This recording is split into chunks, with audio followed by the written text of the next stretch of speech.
ओम सजात्म स्वरूप परम गुरु शुद्ध चैतन्य स्वामी ने नमः। श्रीमद् भगवत आचार्य पूज्य पद स्वामी विरचित समाधि तंत्र अर्थात समाधि शतक गाथा 26 में कह रहे हैं कि भले ही तुम अन्य किसी के शत्रु मित्र न हो तो भी अन्य कोई तो तुम्हारा शत्रु मित्र होगा ना। ऐसी आशंका का समाधान करते हैं कि मेरे आत्म स्वरूप को नहीं देखता हुआ यह अज्ञ प्राणीवृंद न मेरा शत्रु है और न मित्र है, तथा मेरे आत्म स्वरूप को देखता हुआ भी यह प्रबुद्ध प्राणीगण न मेरा शत्रु है और न मित्र है, किसी भी तरह से, न व्यवहार से, न निश्चय से। टीका में कहते हैं कि आत्मस्वरूप समझ में आए या न आवे,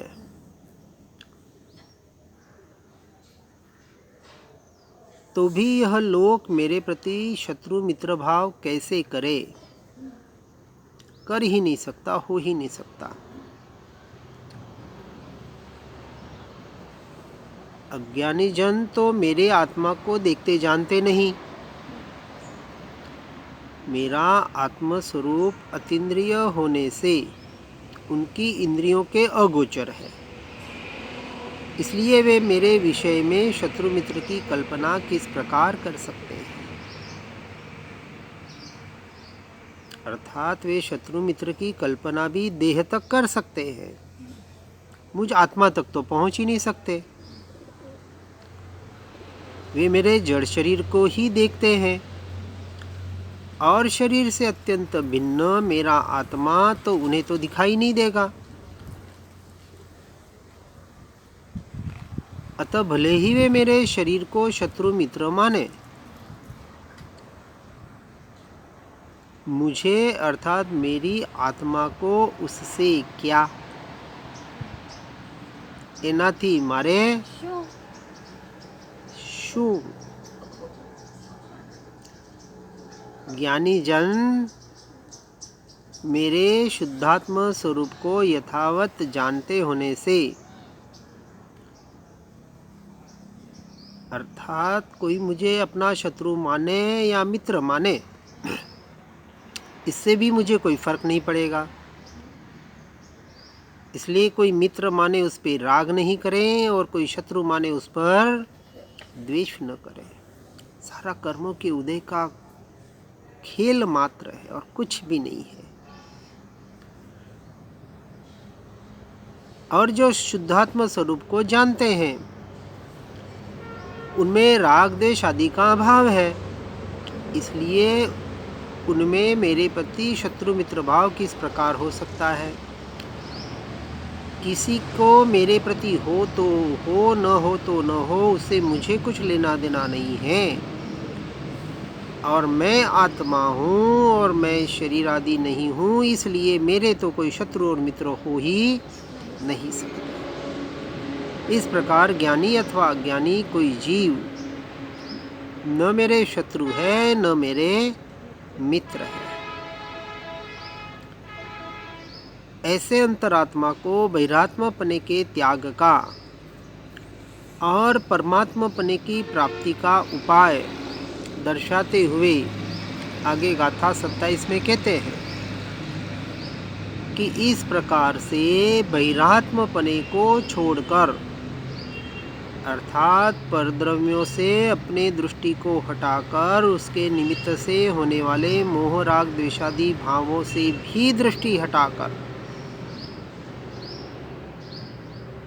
अंतरात्मा में स्थित होते हुए सर्व संकल्प विकल्पों से रहित परम आत्म तत्व को ही ध्याना चाहिए। एक ही उपाय, जैसे कहा 100 ताले की एक चाबी।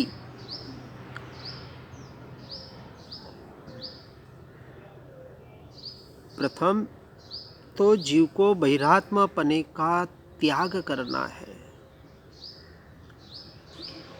अर्थात जिसमें जीव ने मैं और मेरापना कर रखा है। इन परद्रव्यों में, परभावों में उसे अपना मानना छोड़ें और जो उनमें एकत्व, ममत्व, कर्तृत्व, भोक्तृत्वपना रहा हुआ है, मैं मेरापना, और परद्रव्य पर भावों को अपना कर्ता और भोक्ता जो मान्यता में पड़ा है, चौथे में श्रद्धांत से जाएगा कि यह मेरा स्वरूप नहीं है, मेरा स्वभाव नहीं है, उसका मैं मात्र ज्ञाता दृष्टा हूँ। लेकिन उसका भी ज्ञाता दृष्टा व्यवहार से पर जानने में आ रहे हैं। उसी वक्त मैं अपने ज्ञान स्वभाव को अर्थात ज्ञायक भाव का ही ज्ञाता दृष्टा हूँ। ऐसे अपने आत्म स्वरूप के सन्मुख होने पर अंतरात्मा होता है और तत्पश्चात क्रम से पुरुषार्थ बढ़ाकर अब इन विकल्पों से भी मैं आत्मा हूँ, जानने वाला हूँ, अभेद, अखंड, एक तत्व हूँ, इसे जो ये विकल्प, यही मैं, इस यहाँ तक का विचार, वहाँ से भी रहित होकर ज्ञानानंद स्वरूप परम आत्मा की आराधना करता है, अर्थात उसमें स्थिर होने का ही पुरुषार्थ करता है। अपने स्वरूप और स्वभाव में ही लीन होकर तद्रूप बनने की भावना ही नहीं, वैसा पुरुषार्थ करता है। वह परमात्मा पद की प्राप्ति का एकमात्र उपाय है। इसके अलावा दूसरा कोई उपाय हमें तो ज्ञात नहीं होता। उस भावना का फल दर्शाते हुए गाथा 28 में कह रहे हैं, उस परम आत्म पद में भावना करते रहने से वह अनंत ज्ञान स्वरूप परमात्मा ही मैं हूँ, मैं स्वयं भगवान हूँ, मैं ही आत्मा परमात्मा हूँ। इस प्रकार के संसार को प्राप्त हुआ ज्ञानी पुरुष फिर उस परम आत्म पद में आत्म स्वरूप की भावना करता हुआ उसी परमात्मा स्वरूप में संस्कार की दृढ़ता हो जाने से निश्चय से अपने शुद्ध चैतन्य स्वरूप में स्थिरता को प्राप्त होता है, अर्थात सम्यक चारित्र की दशा को पाता है, जहाँ चारित्र मोह का उदय विलय को प्राप्त होते जाता है। इसलिए जो अनंत ज्ञानादि स्वरूप प्रसिद्ध परमात्मा है वही मैं हूँ, ऐसा संस्कार पाकर, अर्थात ऐसा संस्कार ग्रहण करके, किसके द्वारा और किसमें, तो अपने स्वरूप और स्वभाव की भावना के द्वारा, अपने ही परमात्मा स्वरूप की भावना में कि यही मैं हूँ, ऐसे अभेद अभ्यास के द्वारा, अर्थात जब ज्ञान को ही जानता है, जब ज्ञान का ज्ञाता का विषय ज्ञायक भाव बनता है, अभेद अखंड एक परिपूर्ण द्रव्य, जहाँ कुछ नहीं, सिर्फ अपना एहसास, अपने होने पने की भावना मात्र रहती है,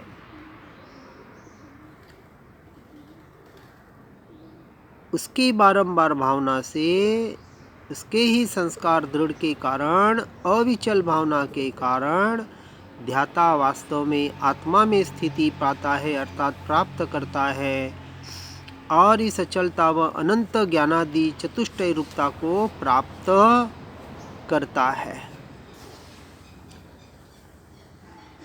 इसलिए बारंबार अपने शुद्धात्म तत्व में लीन होने का ही प्रयास और पुरुषार्थ करना है, और कुछ भी नहीं करना है। यही एकमात्र मोक्ष का मार्ग है। और इसके साथ बाहर का व्यवहार, अर्थात 5वें गुण स्थानक में देशवीरती, अणुव्रत कहे, 11 प्रतिमा कहे, व्यवहार की अपेक्षा से,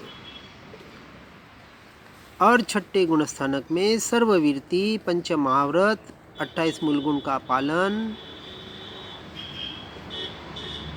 यह बाहर व्यवहार की अपेक्षा से। जब स्वरूप में लीन नहीं होते हैं तब लेकिन जो विशेष बात बताने का प्रयास किया जा रहा है वह यह है कि जीव निरंतर परद्रव्य परभावों से दृष्टि को हटाकर अपने स्वरूप में दृष्टि को स्थिर करने का पुरुषार्थ करे। इस तरह से आत्म भावना के विशेष में कष्ट परंपरा के सद्भाव के कारण भय की उत्पत्ति की संभावना रहती है, तो उसमें किसी की किस प्रकार प्रवृत्ति हो, ऐसी आशंका का निराकरण करते हुए गाथा 29 में कह रहे हैं कि अज्ञानी बहिरात्मा जिन शरीर, पुत्र, मित्र आदि बाह्य पदार्थों में ये मेरे हैं, मैं इनका हूँ, ऐसा विश्वास करता है, उन शरीर, स्त्री, पुत्र आदि बाह्य पदार्थों से अन्य कोई भय का स्थान नहीं है। सारा मोह माया का जाल, ये सर्वोत्कृष्ट भय का स्थान, पर द्रव्यों में मैं मेरापना, पर भावों में मैं मेरापना, इससे बड़ा, यानी जब हम किसी खूंखार जानवर से डरते हैं, भयभीत होते हैं, वो तो आपका एक भव ही हरण करेगा, उनसे जितना डर रहे हैं उससे कई गुना इन मोह माया रूपी दुनिया से, संसार से डर लगे, इससे बड़ा भय का कोई स्थान नहीं है। मुझे संसार से भटकाने वाले और जो भय का कारण बने, अब वह मेरे प्रियजन है, शत्रु है कि मित्र है, इसका निर्णय करे। स्पष्ट बात तो यही है, जिससे जितना गहरा बाह्य संबंध है उतना वो पुराना आपका शत्रु रहा हुआ है, जो आपको मोक्ष मार्ग में जाने में सबसे बड़ी बाधा बन रहा है, लेकिन इसका विचार नहीं आता। परिवार वाले क्या कहेंगे, लोग क्या कहेंगे, समाज क्या कहेगी, ये मत संप्रदायों के आग्रहों में इतना पड़ा हुआ है, धर्म के नाम पर भी सिर्फ सुन और पढ़ रहा है, पुरुषार्थ नहीं कर पा रहा है। ऐसा तो अनंत बार सुन पढ़ लिया। यह मनुष्य जन्म सिर्फ सुनने पढ़ने के लिए नहीं, पुरुषार्थ के लिए मिला है। पुरुषत्व को प्रकट करना है, स्त्रैणत्व को नहीं। और पुरुषत्व प्रकट करने की शक्ति एक स्त्री में भी उतनी ही रही हुई है।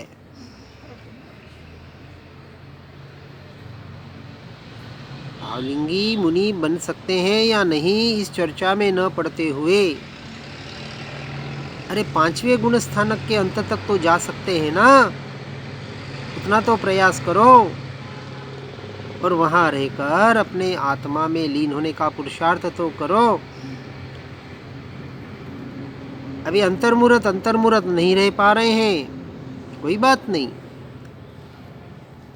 आज का पुरुष कहाँ रह पा रहा है? कोई करोड़ों अरबों में कोई बैठे होंगे वन जंगल में। इसलिए जिस परमात्मा स्वरूप के अनुभव से डरा रहता है, उसके सिवाय कोई दूसरा आत्मा के लिए निर्भयता का स्थान नहीं है। किससे डरा है? जिससे डरना है वहां से तो डरा नहीं है, उसको तो पकड़ रखा है। और जो निर्भयता का स्थान था, ऐसा अपना स्वरूप, उससे भाग रहा है, अर्थात डर रहा है। विचार करें, बहुत गहरी बात बता रहे हैं। भय संज्ञा, ये भय संज्ञा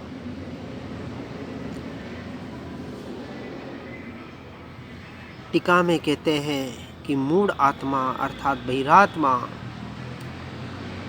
जहाँ शरीर पुत्र स्त्री आदि में विश्वास करता है अवंचक अभिप्राय से कि वे मुझे ठगेंगे नहीं, ऐसे अभिप्राय से उन पे पूरा विश्वास है, हजामत करने जाता है, हजाम के ऊपर विश्वास है कि मेरे गर्दन पर चक्कू नहीं चलाएगा, ब्लेड नहीं घुमाएगा। ट्रेन, एरोप्लेन, कार में बैठता है तो उस ड्राइवर पे उतना विश्वास है कि ये मुझे गंतव्य तक सही तरीके से पहुंचा देगा। इसलिए तो रात की नींद आराम से सो जाते हैं ट्रेन में आदि में।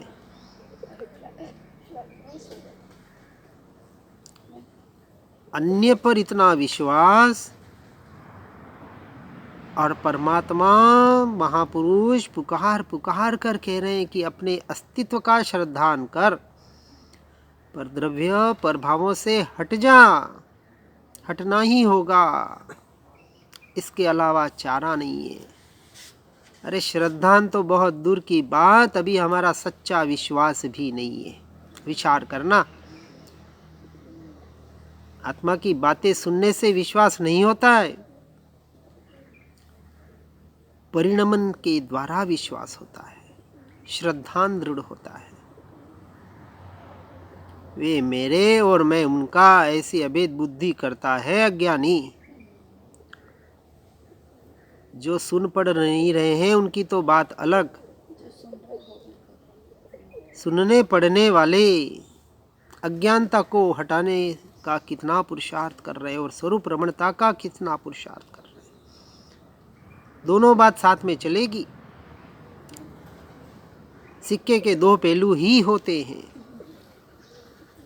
नहीं तो निश्चयाभासी बन के कहीं भटकना हो जाएगा। इसलिए इन संसार से दूसरा कोई भय का स्थान नहीं है। वन जंगल गुफाओं से भी भयभीत ऐसा यह संसार लगे, इसलिए संसार दुख के स्थान का ही नाम है। जिससे भय पाता है अर्थात परमात्मा स्वरूप के संवेदन से भय पाता है कि जिससे दूसरा कोई अभय स्थान नहीं है।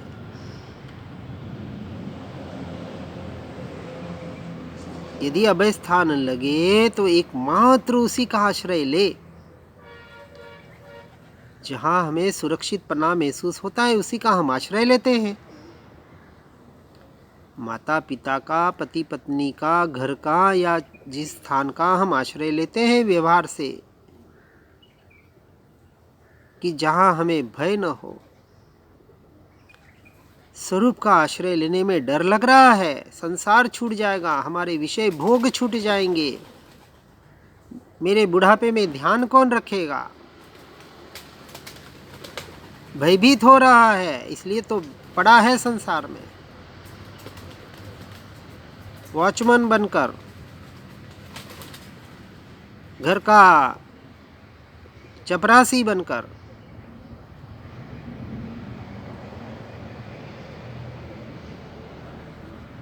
विचार करना, काम क्या है घर पे, कितना है, क्या जरूरत है, क्या काम कहाँ काम करेंगे। घर पे बैठे बैठे हम तो सुनते हैं, दिन के 10 घंटे सुनते हैं। अरे सुनने से मोह राग द्वेष थोड़ी छूटता है क्या। मोह का, राग द्वेष का छूटना अर्थात वहां से निवृत्ति होना। अपनी अवस्था के अनुसार वानप्रस्थ अवस्था आती ही आती है।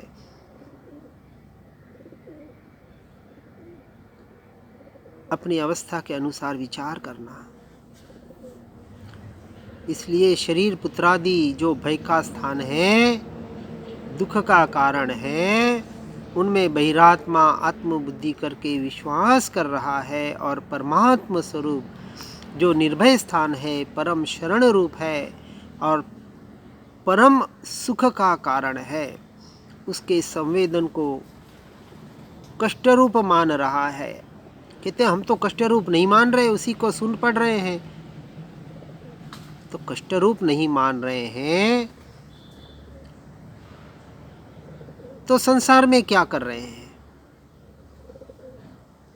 उस अभय का आश्रय लेकर, अभय स्वभाव का, स्वरूप का आश्रय लेकर एकांत में जाकर, निवृत्ति क्षेत्र में जाकर सिर्फ उसी में रमणता का प्रयास और पुरुषार्थ क्यों नहीं हो पा रहा है?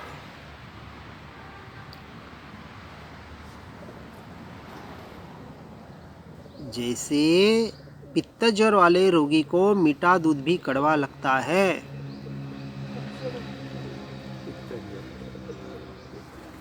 बुखार आ जाए, मुंह खराब हो जाता है तो अच्छी चीजें भी खराब लगने लग जाती है, भाती नहीं है। इसी तरह बहिरात्मा को परम सुखदायी परमात्मा स्वरूप की भावना भी नहीं भाती, ये स्पष्ट बता रहा है। और जिसे भाती है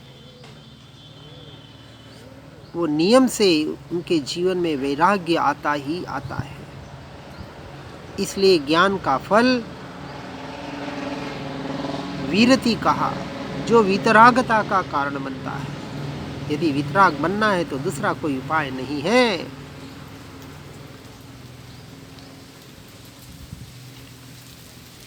एक शुद्धात्म स्वरूप ही अभय रूप है, वही शरण का स्थान है और वही जगत के जीवों की भव भव में से रक्षा करने वाला परम तत्व है। 6 डाला में कहा, रागादि प्रगटिये दुख देन, तिन्ही को सेवत गीनत चेन, आत्महित हेतु विराग ज्ञान, ते लखे आपको कष्ट दान। अर्थात रागादि विषय कषाय आत्मा को अहित रूप है, दुखदायक है, तो भी अज्ञानी उनमें हित मानकर, सुख मानकर प्रवर्तता है। यानी अब तक, जब तक संसार में है तब तक ज्ञानी कैसे कहलाओगे? फिर उदाहरण देते हैं कि देखो ज्ञानी संसार में रहते कि नहीं, अविरत सम्यक दृष्टि रहते कि नहीं। अरे उनकी दशा, उनकी अलिप्तता को तो समझो, विचार करना भीतर से आपकी क्या अलिप्तता, घर में रहकर आप रह पा रहे हैं या उसमें इंटरफेयर कर रहे हैं घर के कामों में। इसलिए ज्ञान वैराग्य जो आत्मा को हितकर है, उन्हें अहित रूप, कष्ट रूप मानता है, वही वास्तविक ज्ञानी का लक्षण है। श्रीमद् राजचंद्र जी ने कहा कि अरे जीव, अनंत सुख नाम दुख, त्या रही न मित्रता, अनंत दुख नाम सुख, प्रेम त्या विचित्रता। उघाड़ ज्ञान नेत्र को, निहाल रे निहाल तू, निवृत्ति शीघ्र मेव धारी, अरु प्रवृत्ति वाल तू। क्या कह रहे हैं? निवृत्ति का उपदेश दिया है कि हाँ, जो अनंत सुख का धाम है, ऐसे चैतन्य स्वभाव में तो तुझको मित्रता न रही, उसमें उत्साह और प्रेम नहीं आया, और अनंत दुख का धाम, ऐसे जो बाह्य विषय, उनमें तुझे सुख बुद्धि हुई, प्रेम आया, उत्साह आया। यह कैसी विचित्रता है, कैसा आश्चर्य है। अरे जीव, अब तू अपने ज्ञान चक्षु को खोल कर देख। रे देख कि तेरा स्वभाव दुखरूप नहीं, अपितु बाह्य विषयों की ओर का तेरा झुकाव यही दुखरूप है। उनमें स्वप्न में भी सुख नहीं है। इस प्रकार विवेक से विचार कर और तू अपने अंतर स्वभाव के सन्मुख ढल और बाह्य विषयों में सुख बुद्धि छोड़कर उनसे निवृत्त हो जा। अत्यंत निवृत्त होने की बात बताते हैं।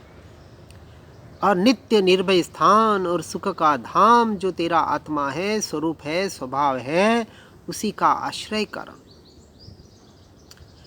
इसलिए शुद्धात्म स्वरूप के स्वसंवेदन सिवाय अन्य कोई अभय स्थान नहीं है। संसार दुख के त्रास के अभाव का वह एक ही स्थान है, अर्थात सुख का एक ही स्थान। पर द्रव्य पर भावों से हटकर स्वरूप और स्वभाव का ही आश्रय। हर जीव सुनकर पढ़कर इसे अपने आचरण में लाने का विशेष प्रयास और पुरुषार्थ करे। इसी भावना के साथ ओम नमः सिद्धम। जिन वाणी के ज्ञान से हो सम्यक श्रद्धा, हो चारित्र महान उर पाऊं पद निर्वाण। निज निधि निज में बताई, यह अनंत उपकार है।